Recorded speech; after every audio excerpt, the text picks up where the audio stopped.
ওই চম্পা চম্পা তোৰে বগা বগা গাল, তাৰ মাজতে লুকাই আছে মস্তি ভৰা ছাল, নৰম নৰম দেহা তোৰ গৰম গৰম গাল। নমস্কাৰ, মই ৰাশি আৰম্ভ কৰিবলৈ ওলাইছোঁ মোৰ এটি হাস্যমধুৰ কবিতা। কবিতাৰ শিৰোনাম পুৰণি আমাৰ কয়াশ্বক।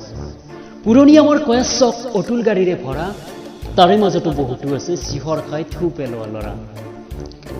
আধৰুৱা আমাৰ চৌমুখাৰ দলংখনি কাটা শিলেৰে ভৰা, এদিন কাম কৰি দুদিন নকৰে ঠিকাদাৰ যে আধা মৰা। পুৰণি আমাৰ কাম্পিত হাইস্কুলখনি কলা আপিৰে ভৰা, বেঞ্চি ভৰি বহি আছে কোনটো লাগে নিজে আহি পচান কৰা। পুৰণি আমাৰ থুহিবালা গাঁওখনি গাভৰু ছোৱালীৰে ভৰা, তাৰে মাজতো বহুতো আছে লং পেণ্ট চাৰ্ট পিন্ধি ডেকা বুলোৱা। পুৰণি আমাৰ চৌমুখা বজাৰখনি বিড়ি চিগাৰেটেৰে ভৰা, তাৰে মাজতো বহুতো আছে বটাল ধৰা। ধন্যবাদ।